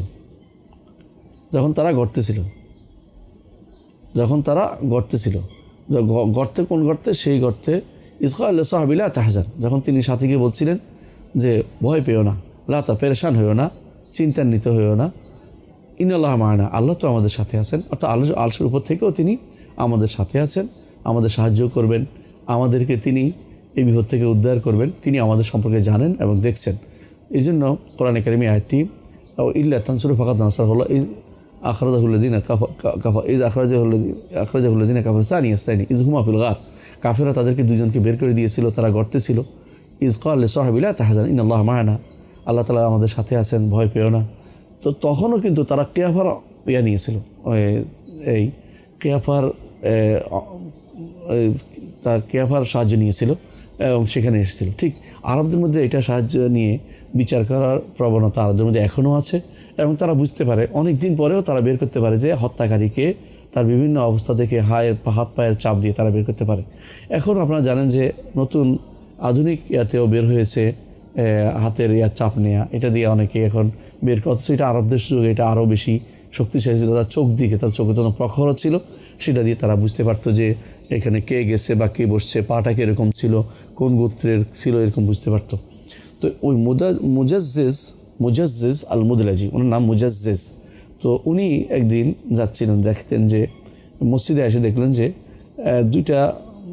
দুইটা পা দেখা যাচ্ছে, চারটা, কিন্তু মাথা দেখা যাচ্ছে না, কারণ কাপড় দিয়ে ঢাকা।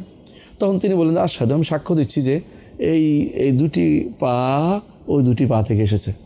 এইটা দেখে রাসূল এত খুশি হলেন যে, কারণ মানুষ যেন দুজন রাসূল ভালোবাসার প্রিয় পাত্র ছিলেন হচ্ছেন উসামা ইবনে যায়েদ এবং যায়েদ ইবনে হারেসা। তাদের ঘরে কোনো কথা বলে রাসূল কষ্ট পেতেন। তো এই জন্য রাসূলুল্লাহ সাল্লাল্লাহু আলাইহি ওয়াসাল্লাম খুব খুশি হয়েছেন। তিনি আয়েশা রাদিয়াল্লাহু আনহার কাছে ঢুকলেন। আয়েশা রাদিয়াল্লাহু দেখলেন যে খুব খুশি হয়ে মুস্কি হাসতেছেন খুব। রাসূলুল্লাহ সাল্লাল্লাহু বললেন যে, ইয়া রাসূলুল্লাহ, আপনি কেন এত হাসছেন বলেন, এত খুশি হচ্ছে কেন আপনি? তো রাসূলুল্লাহ সাল্লাল্লাহু আলাইহি ওয়াসাল্লাম চেহারাতে খুশির আভাস ছড়িয়ে পড়েছে। রাসূলুল্লাহ সাল্লাল্লাহু বললেন যে, তুমি কি জানো মুজাজ্জিজ আল মুদলাজি এসেছিল, সে ওসামা এবং জায়েদের পা দেখে বলছিল, আমি সাক্ষ্য দিচ্ছি এই দুটি পা থেকে এসেছে। মোট কথা এটাই যে রাসূলুল্লাহ সাল্লাল্লাহু খুশি হয়েছিলেন, কেন হকের সাহায্য হয়েছিল এতে। তো কারণ তারা রঙের ব্যাপার, আমরা বলেছিলাম যে তারা দুজনের ব্যাপারে আজে বাজে কথাবার্তা বলতো, তো তাদের মিথ্যাবাদী ছিল, কোনো সন্দেহ নেই। কিন্তু রাসূলুল্লাহ সাল্লাল্লাহু আলাইহি ওয়াসাল্লাম সামান্য একটা জিনিসকে তারা রাসূলুল্লাহ সাল্লাল্লাহু আলাইহি ওয়াসাল্লাম খুবই তার পক্ষে নিয়েছেন, কেন তার হকের পক্ষে একটা অতিরিক্ত দলিল পাইলে এটা অবশ্যই নিতে হয়। আর ওইভাবে আমরা একটু বলে রাখি, এটা কালো সাদার বিষয়টা একটা স্বাভাবিক জিনিস। কারণ আরেকটা হাদিসে আমরা দেখি রাসূলুল্লাহ সাল্লাল্লাহু আলাইহি ওয়াসাল্লামের দরবারে এক লোক এসে বলছেন যে, ইয়া রাসূলুল্লাহ, আমার স্ত্রী একটা কালো সন্তান দিয়েছে। তো রাসূল বললেন যে, উদ্দেশ্য হচ্ছে কালো কেন হবে, এটা আমার সন্তান না ইত্যাদি বলা উদ্দেশ্য, আগে একটু ইঙ্গিত করছে। রাসূল বললেন, তোমার কি ওঁট আছে? অনেক বলে আছে। বলে কীরকম? বলে বিভিন্ন রকমের আছে। বলে কীভাবে এত রকম হলো? বলে কালো থেকে সাদা থেকে কালো হয় কিনা? বলে হয়েছে। কেন? কোনো একটা শিরা থেকে হয়তো সেটা হয়েছে, সেটা নিঃসৃত হয়েছে। শরীরের শিরা থেকেই তো নিঃসৃত হয় মানুষের, যেটা দিয়ে মানুষ আল্লাহ তাআলা সৃষ্টি করেন সেটা। এবং আরেক অর্থ হচ্ছে পূর্বপুরুষের মধ্যে কেউ এরকম ছিল, এরকম হতে পারে। তো রাসূলুল্লাহ সাল্লাল্লাহু আলাইহি ওয়াসাল্লাম বললেন যে, তোমারও পূর্বপুরুষদের মধ্যে কেউ এরকম থাকতে পারে, সুতরাং তুমি এটাকে খারাপভাবে নিও না। এখানেও সেরকম যে যায়েদ ইবনে হারেসা কোনোভাবে সেকে তার থেকে নিশ্চিত হতে পারে, যে কারণে উসামা বিন যায়েদ তিনি কালো হয়েছিলেন। এটা নিয়ে উচ্চবাচ্য করার কোনো কিছু নাই। অনেক মানুষ আছে নিজে সুন্দর থাকে, তার সন্তানরা কালো হয়, আবার অনেকে কালো থাকে, সন্তানরা সুন্দর হয়। এটা দিয়ে বাড়াবাড়ি করার কোনো কিছু নেই। এটা রাসূলুল্লাহ সাল্লাল্লাহু আলাইহি ওয়াসাল্লাম জানতেন এবং এটাই তিনি পছন্দ করেন, হকের কথা।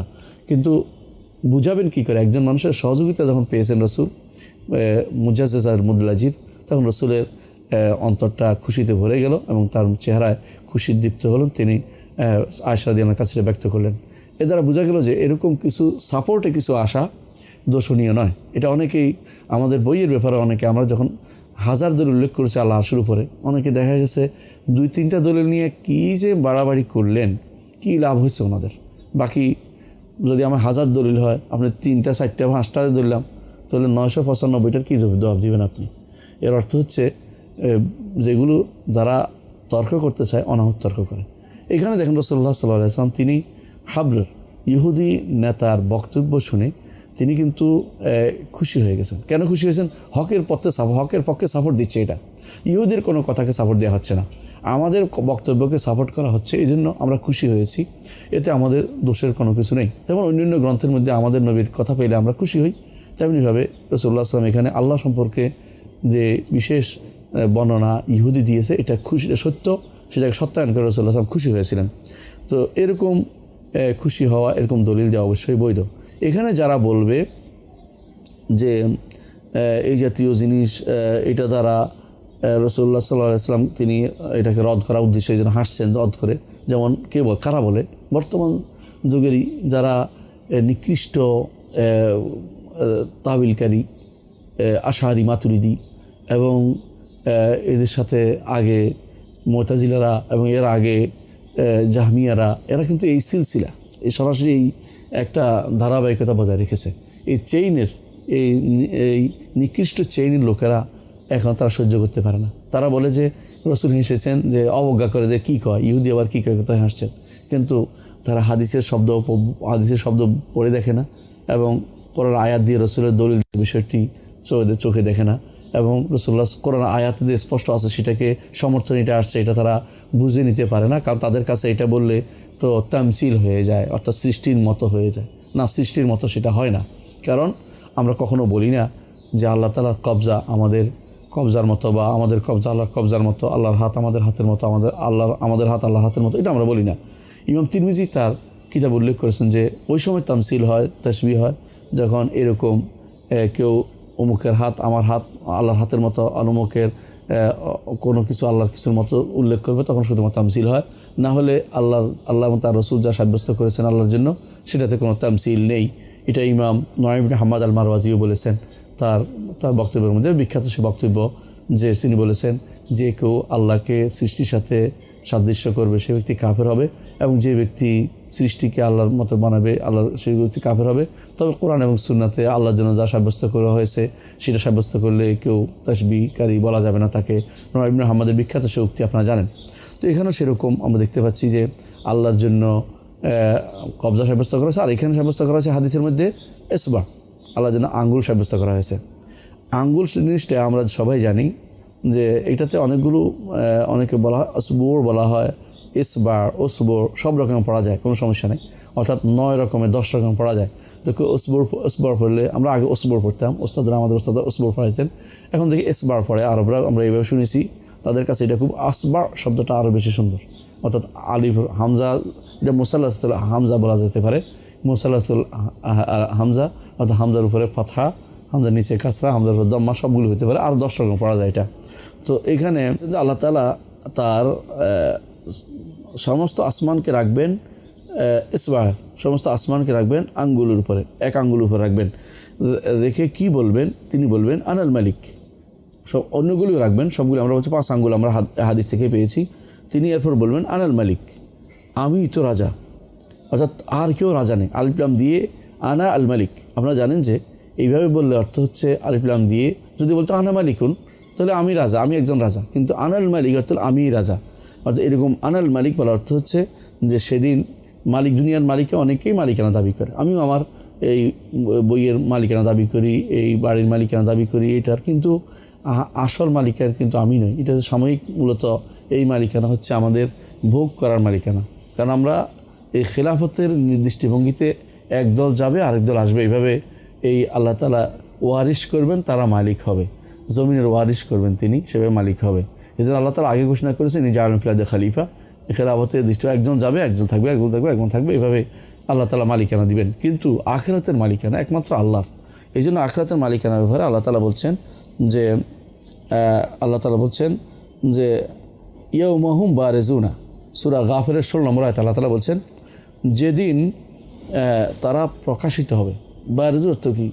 প্রকাশিত হবে, অর্থাৎ যেদিন আল্লাহর সামনে তারা উপনীত হবে, আল্লাহর সামনে উপনীত হবে, যেদিন কোথাও লুকানোর জায়গা পাবে না, যেদিন কোনো অন্ধকারে পালাতে পারবে না, যেদিন জমিনের কোথাও তাদের আলাদা কোনো গর্ত নেই যেখানে পালাবে, একটা বিশাল ভূমি হবে, বিস্তৃত একটা ভূমি হবে, যেই ভূমি উপরে নিচে সমান, কোনো অর্থাৎ সব জায়গায় সমান, কোথাও কোনো নেই, পাহাড় পর্বত নেই, কারো কোনো চিহ্ন নেই, এবং সেখানে কেউ ইয়াসমা রহমান কারুবা বারুদা, আল্লাহর অর্ডার, আল্লাহর নির্দেশ দূরে এবং কাছে সবাই শুনতে পাবে। সেই যেদিন সেই যে জমিন আসবে, যেদিন সেই জমিন প্রকাশ্য মানুষ সেখানে উপস্থিত হবে, লা ইয়াখফা আলাল্লাহি মিনহুম শাই, সেদিন আল্লাহর কাছে কোনো কিছু তাদের গোপন থাকবে না। তাহলে কি এখন গোপন থাকে না? এখন গোপন থাকে না, এখনও আল্লাহ জানেন, দেখেন সব কিছু। সেদিন এমন অবস্থা হবে যে যত বেশি প্রকাশিত হবে সেটা বলা উদ্দেশ্য।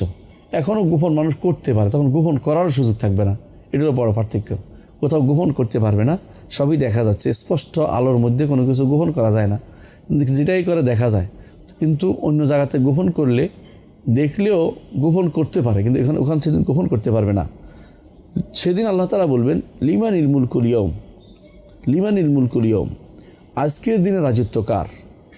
কেউ জবাব দিবেন একমাত্র আল্লাহ জবাব দিয়ে বলবেন লিল্লাহিল ওয়াহিদুল কাহ্হার, একমাত্র আল্লাহর জন্য, তিনি একক সত্তা এবং তিনি কাহ্হার, সব কিছুকে তিনি তার দাপট দিয়ে তিনি সব কিছু দাপটের ভিতরে তিনি রেখেছেন, সব কিছুকে তিনি পরাক্রম দিয়ে তাদেরকে অবনমিত করে রেখেছেন, সব কিছুকে তার অধীন করে রেখেছেন, সব কিছু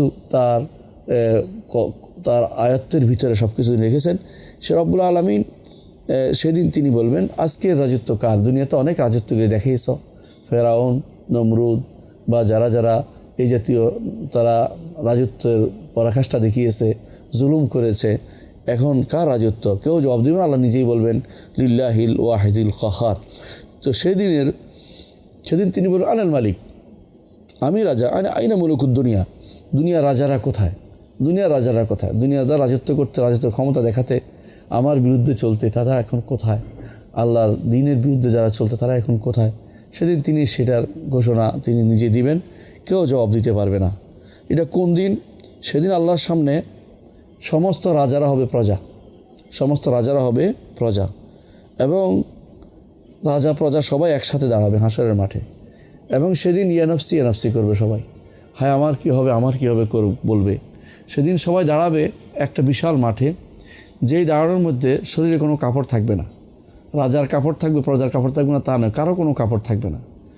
তারা থাকবে আরও থাকবে তারা খালি পায়ে, হুফাত ওরাত গরল, এবং তারা যেভাবে আল্লাহ সৃষ্টি করেছেন প্রথমবার সেভাবে তাদের কোনো অতিরিক্ত চামড়া থাকবে না, তাদের লজ্জাস্থানের অতিরিক্ত চামড়া থাকবে না যেটা কেটে ফেলা হয়, অর্থাৎ তাদেরকে মুসল খতনাবিহীন তারা থাকবে সেদিন।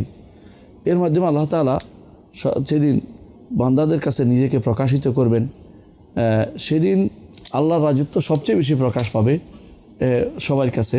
হয়তো এখন অনেকেই কল্পনা করতে পারছে না, ধারণা করতে পারছে না আল্লাহর রাজত্ব কত বড়।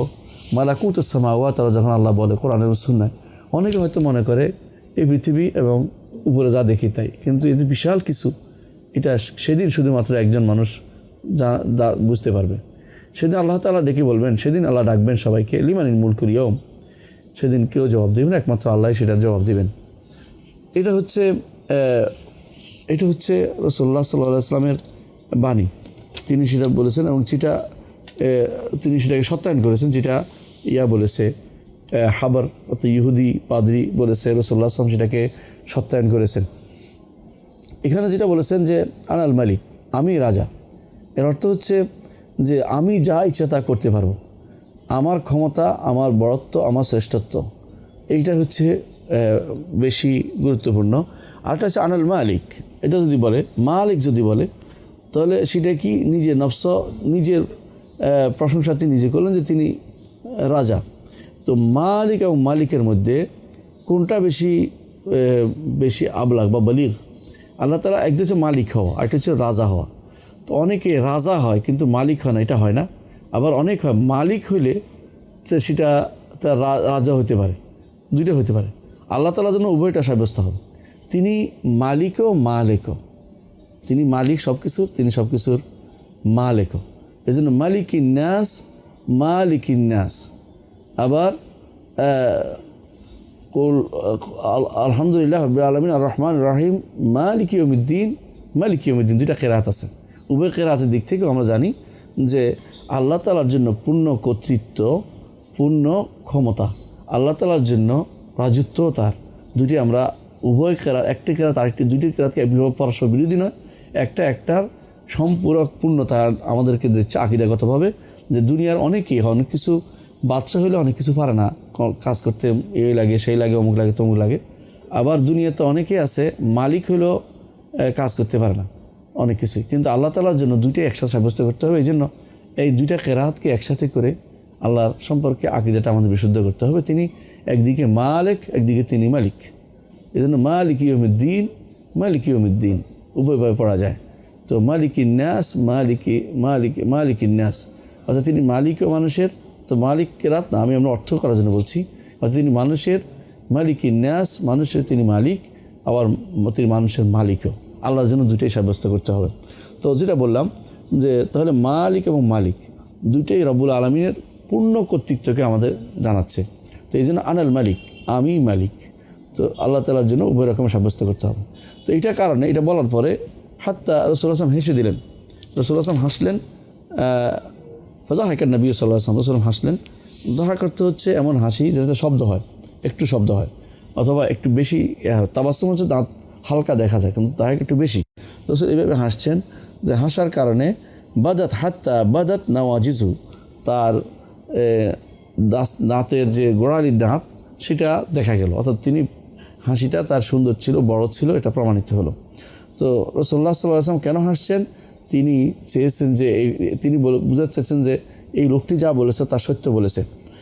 যদি এটা তিনি অস্বীকার করার জন্য হাসতেন তাহলে অবশ্যই তিনি বলে দিতেন যে এটা ঠিক নয়, তোমরা মিথ্যা বলছো, অথবা তিনি আয়াত থেকেও দলিল নিতেন না। যেমন তিনি অন্য জায়গাতেও বলেছেন যে অন্য জায়গাতে রাসূলুল্লাহ সাল্লাল্লাহু আলাইহি ওয়াসাল্লাম তারা মিথ্যা বলতেন যে ইহুদ কাযাবাল ইহুদ মিথ্যা বলেছে, অন্য জায়গাতে রাসূল বলতেন। কিন্তু এখানে তিনি তাদেরকে সত্যায়ন করেছেন, কারণ এটা সত্য। আল্লাহ সম্পর্কে বিস্তারিত বর্ণনা তাদের কিতাবে এসেছে, এটাকে সত্যায়ন করে রাসূলুল্লাহ আমাদেরকে সেটা আমাদের যেন আল্লাহর আজমত এবং তার মহত্ব যেন আমরা বুঝতে পারি, সেদিকে আমাদেরকে দিক নির্দেশনা দিয়েছেন। তারপর রাসূলুল্লাহ নিজে পড়েছেন একটি আয়াত। কেন পড়েছেন? এই আয়াতটি পড়েছেন এই জন্য যে হাদিসের সত্যায়ন করার জন্য, হাদিসটা সত্য। সেটা কি বলেছেন? আয়াতটা যেটা একটু আগে আমরা পড়েছিলাম সূরা জুমারের 67 নম্বর আয়াতে, সেটা এই আয়াতটা হচ্ছে মা কাদারুল্লাহ হাক্কা কাদরিহি, তারা আল্লাহকে সঠিক সম্মান দিতে জানেনি। অল আরদু জামিআন কাবদাতুহু ইয়াউমুল কিয়ামা, সমস্ত জমিন আল্লাহর মুষ্টি হবে কিয়ামতের দিন, এক মুষ্টি হবে কিয়ামতের দিন। তো এই যে এখানে আল্লাহর মুষ্টি হবে কিয়ামতের দিন, এখানে এই যে পুরো একটা হাদিসটা কোথায় আছে? বুখারী ও মুসলিমে আছে। অনেকে যদি বুখারী আসতো বলতে মুসলিম আনে নাই কেন, মুসলিম আসতে বুখারী আনে নাই কেন, এই জাতীয় যাদের অন্তরে ব্যাধি আছে, রোগ আছে, তারা শুধুমাত্র এই সমস্ত জিনিসগুলি খুঁজে। মূলত এটা কখনো ঠিক নয়। এটা বুখারী মুসলিম, এই হাদিসটি বুখারী মুসলিম ওখানে আসছে, যেখানে আসুক না কেন হাদিস যদি মুসলিমও আসে এটাকেও নিতে হবে। যেমন আমরা জারিয়ার হাদিসটি আমরা সহিহ মুসলিমে আসছি, কিন্তু বুখারীতে আসেনি। এর অর্থ এই নয় যে দুর্বল, এটা নয়, বরং বুখারীতে আসেনি অর্থ বুখারী হয়তো সেটা তিনি তার শর্তে মিলে না এই জন্য, কিন্তু তাই বলে সেটাও তিনি এটা নয় এটা বলা যাবে। তিনি দলিল দিয়েছেন আরশের উপরে হওয়াতে, বিভিন্ন আয়াত এবং অন্যান্য হাদিস দিয়ে তিনি দলিল দিয়েছেন। এটা আমরা এখানে পাবো ইনশাআল্লাহ। এই বর্ণনার মধ্যেই আমাদের শেখ মোহাম্মদ ইবনে আব্দুল ওয়াহাব রাহমাতুল্লাহ নিয়ে আসবেন ইনশাআল্লাহ। তো তিনি যারা বুঝাইলেন যে রাসূলুল্লাহ সাল্লাল্লাহু আলাইহি ওয়াসাল্লাম যে এটাই সত্য যে আসমানগুলো যেভাবে কাগজ একটার উপর একটা ভাঁজ করে কিতাব বানানো হয়, যে ডান হাতে আল্লাহ তাআলা ডান হাতে থাকবেন, এবং আল্লাহ তাআলার হাত সবগুলোই ডান। আল্লাহর হাত দুটি হাত ডান বলা হবে। বাম কেন বলা হবে না? কারণ বাম বলতে অনেক সময় মানুষ খারাপ বোঝে, যেমন তুমি আন্দোলনে বাম হাত ঢুকিয়ে দিছ, তুমি বাম হাতে খারাপ হয়ে যাবে ব্যবহার। এই জন্য আল্লাহ তাআলা রাসূলুল্লাহ সাল্লাল্লাহু আলাইহি ওয়াসাল্লাম বলেছেন কিলতা ইয়াদাই ইয়ামিন, তবে দুইটা হাত বলতে হবে, ইয়াদাই ইয়ামিন, দুইটাই ডান।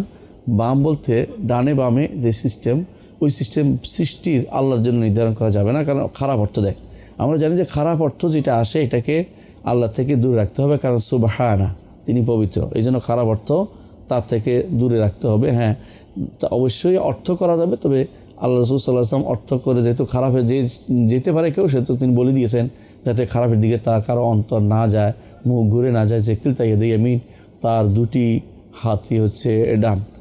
তো তার দুটি হাতে হচ্ছে ডান।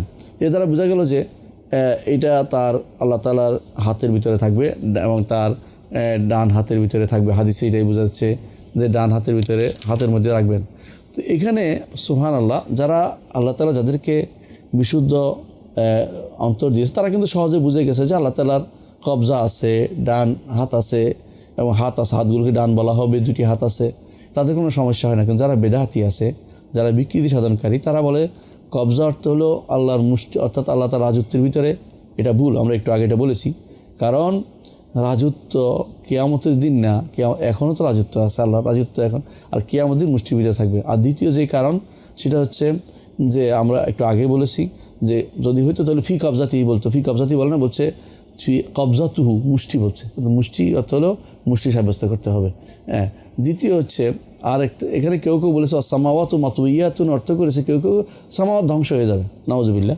এটা আসলেই বিকৃতি অর্থ করা, কোনো সন্দেহ নেই। কারণ মাতুইয়াতু হলে বিয়ামিনিহি যখন আসছে তার ডান হাতে, তখন বোঝা গেল যে এইটা অবশ্যই হাত বোঝানো হয়েছে, এটা ধ্বংস করার, ডান হাতে ধ্বংস আর কিছু আসে না, তো ভুল। তারা আর চালাকি করছে, এরপরে বলতেছে ধ্বংস হবে ইয়ামিনী অর্থ বেকাসামিহি বেকিসমিহি, অর্থাৎ তার অংশ ধ্বংস হবে, আসমান অংশ ধ্বংস হবে। এই ব্যাখ্যা কেউ বুঝে নাই, কারণ এটা ভুল। কেন ভুল? তারা এই জন্য দলিল দিচ্ছে এটা দিয়ে। কেন? তারা বলে যে আল্লাহ তাআলা বলছে কুল্লু মান আলাইহা ফান ওয়া ইয়াবকা ওয়াজহু রাব্বিকা যিল জালাল ওয়াল ইকরাম। তারা বলে যে ইয়ামিন অর্থ শপথ। কেন? কারা বলে যে আল্লাহ তাআলার যদি সিফাত সাব্যস্ত করা, এখানে ইয়ামিন কুল্লু মান আলাইহা ফান ওয়া ইয়াবকা ওয়াজহু রাব্বিকা, যে বাকি থাকবে, তারা বলে যে বাকি থাকবে, যে তার শুধুমাত্র ধ্বংস হয়ে যাবে, তার হাত বলে নাই, সব ধ্বংস হয়ে যাবে। তো কি থাকবে? শুধুমাত্র রব্বুল আলামিন থাকবেন। তো তার হাত ওখানে যেমন অস্বীকার করছে, তারা বলে যে ইয়াবকা ওয়াজহু রাব্বিকা, চেহারা ধ্বংস, যেভাবে তারা ওখানে বলে যে আল্লাহ তাআলা সব কিছু ধ্বংস হয়ে যাবে, নাউযুবিল্লাহ, আল্লাহ না মানে তার সিফাতের সব যেগুলি উল্লেখ আছে ধ্বংস হয়ে যাবে। এখানেও তারা আল্লাহ তাআলার হাতকে বলে যে না, এটাও ধ্বংস হয়ে যাবে, অর্থাৎ আল্লাহ তাআলার হাত বলবো না, আমরা এটা শপথ বলবো।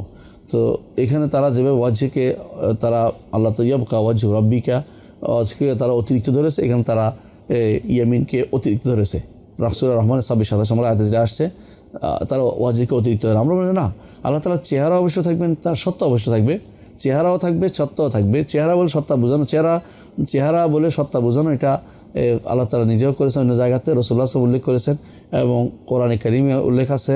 এর অর্থ হচ্ছে যে এখানে ওয়াজহকে কোনোভাবেই অতিরিক্ত ধরা যাবে না। তেমনিভাবে ইয়ামিনকেও তারা যেভাবে অতিরিক্ত ধরে, সেটা ভুল, তারা এটা করে থাকে। এটা আসলে এরা হচ্ছে বিকৃতি সাধন করে, বিকৃতির পথ অবলম্বন করে, সবগুলি তাদের ভুল ধারণা অন্তর্ভুক্ত। কেন তারা সেটা করে? এরা যারা অস্বীকার করছে, কবজা অস্বীকার করছে, হাত অস্বীকার করছে, তই অস্বীকার করছে, ভাঁজ করা রাখার অর্থকে অস্বীকার করছে, এগুলি কেন? তারা মনে হয় এগুলি সাব্যস্ত করলে একরকম হয়ে যায়, সৃষ্টির মতো হয়ে যায়, এই জন্য তারা সেগুলিকে অস্বীকার করছে। নাউযুবিল্লাহ, এটা কখনো ঠিক না। তাদেরকে বলা হবে আল্লাহ বেশি জানো, তোমরা বেশি জানো, আল্লাহ বেশি জানো, তোমরা বেশি জানো। রাসূলুল্লাহ সাল্লাল্লাহু আলাইহি ওয়াসাল্লাম আল্লাহ সাব্যস্ত করেছেন, রসুল সাব্যস্ত করেছেন, সালফে সালেহীন সাব্যস্ত করেছেন। তারপরে তোমরা যদি কোনো বলো যে ভিন্ন অর্থ করো, এর অর্থ হচ্ছে তোমরা বেশি জানা দাবি করতেছো, মিথ্যা দাবি করতেছো। তোমরা অবশ্যই, তোমরা যদি বলো যে তোমরা বেশি জানো, তোমরা মিথ্যা বলছো। আর যদি আল্লাহ বেশি জানে, তাহলে তোমরা আল্লাহর কথাই তোমাদেরকে মেনে নিতে হবে। আর আরেকটি কথা তাদেরকে বলা হবে যে আল্লাহ তাআলা কিয়ামতের দিনের জমিনের অবস্থা, বিস্তারিত অবস্থা বর্ণনা করেছেন, আর রসুল সেটাকে রসুল ইহুদি বক্তব্যকে সমর্থন করে সেটাকে সমর্থন করেছেন, আল্লাহর বক্তব্যকে সমর্থন করেছেন। আচ্ছা, আল্লাহ তাআলা তার বান্দাকে কি হেদায়েত চান না? অবশ্যই চান। রসুলকে তার উম্মত হেদায়েত চান? অবশ্যই চান। তাহলে কেন তিনি গোপন করবেন? কেন তিনি এটাকে ভিন্ন অর্থ তিনি বলে দিলেন না? তাহলে তিনি যেহেতু রসুল হচ্ছেন সবচেয়ে আফসাহুল কালাম, বিশুদ্ধ শুদ্ধ কথা বলতেন, সত্য কথা বলতেন এবং স্পষ্ট কথা বলতেন, সবচেয়ে বেশি জানতেন, তাহলে অবশ্যই রসুল যেহেতু এগুলি বলেন নাই, আমরা কেন এগুলো এই জাতীয় কথা খারাপ অর্থের দিকে নিয়ে যাব? প্রকাশ্য অর্থ রসুল যেটা নিয়েছেন, আমাদের উচিত, আমরা যেহেতু আমাদের উচিত, সেহেতু অবশ্যই আমাদের উচিত হবে এটা আল্লাহ যেমন বলেছেন, রসুল যেমন বলেছেন, রসুলটা সত্যায়ন করেছেন সেভাবে বলা, কোনোভাবে অপেক্ষার আশ্রয় না নেওয়া। তো আমরা এই হাদিস থেকে এটা পাইলাম যে আমার আল্লাহর আঙ্গুল রয়েছে এবং আমরা কোরআন আয়াত থেকে কবজা পেয়েছি, এবং আমরা আরও পেয়েছি যে তয় মতবিয়াতুন বিয়ামিনি, ডান হাতে তয় করা থাকবে, এই ফেলটাও আমরা পেয়েছি, ক্রিয়াটাও আমরা পেয়েছি। এগুলো যারা অস্বীকার করবে তারা বিশুদ্ধ আকীদা ও মানহাজের লোক নয় বলে আমরা ঈমান আনি। আরেকটি জিনিস আমরা পেয়েছি হাদিসে, যে আঙ্গুলটা হচ্ছে বাস্তবিক আঙ্গুল, এখানে কোনো রকমের অপব্যাখ্যা করা যাবে না, হাতের মতোই। যেমনিভাবে হাত আমরা হাদিসে কোরআনে পেয়েছি, হাতের কথা কোরআনে পেয়েছি, তেমনিভাবে আমরা অন্য হাদিসও আমরা আঙ্গুল পেয়েছি। দলিল হচ্ছে রাসূলুল্লাহ সাল্লাল্লাহু আলাইহি ওয়াসাল্লাম বলেছেন, ইন্না কুলুবা বনি আদম বাইনা উসবাইনি মিন আসাবির রহমান, বনি আদমের অন্তরসমূহ রব্বুল আলামিনের দুই আঙ্গুলের মাঝখানে। তো দুই আঙ্গুলের মাঝখানে থাকার অর্থ এটা নয় যে লেগে আছে, এটা কিন্তু না। যেমন আল্লাহ তাআলা বলছেন ওয়াসসাহাবুল মুসাখখারা বাইনা সামা ওয়াল আরদ, আসমান জমিনের মাঝখানে রয়েছে মেঘ, কিন্তু মেঘ তো আসমান জমিনের মাঝখানে লেগে নেই, একটা কোনোটার সাথে লেগে নেই। তাহলে আমরা ভালো করে জানি যে লেগে থাকা অর্থ নয়। সুতরাং আমরা যদি বলি যে কুমিল্লা হচ্ছে চট্টগ্রাম এবং সিলেটের মাঝখানে, তাহলে অর্থ এই নয় যে লেগে আছে, মাঝখানে থাকার উদ্দেশ্য। তো এখানে আল্লাহ তাআলা আমাদের কলবসমূহ আল্লাহর আঙ্গুলের মাঝখানে, এবং এই আসমানের আঙ্গুলগুলি সম্পর্কে আল্লাহ তাআলার আঙ্গুলের উপর রাখবেন, এটা যেভাবে হাদিসে আসছে সেভাবে বিশ্বাস করতে হবে। এখানে কোনো আল্লাহ যে বান্দার আঙ্গুলসমূহ আল্লাহর রহমানের দুই আঙ্গুলের মাঝখানে আছে, এটা দ্বারা রহমান আঙ্গুল লেগে থাকা উদ্দেশ্য নয়, এটা আমাদের অবশ্যই মনে রাখতে হবে। আমরা আসলে এই পদ্ধতিটা মানে এই অধ্যায়টা আরও ব্যাখ্যা করার দরকার আছে বলে মনে করি। সেই জন্য আজকে আর আমরা সময় যেহেতু আমাদের সুযোগ দিচ্ছে না, তো আমরা ইনশাআল্লাহ আগামী দার্সে বাকি আলোচনা করব। ততক্ষণ পর্যন্ত আল্লাহ তাআলা আপনাদেরকে সুস্থ রাখুন, দোয়া করছি। আসসালামু আলাইকুম রহমতুল্লাহি ওয়া বারাকাতুহু।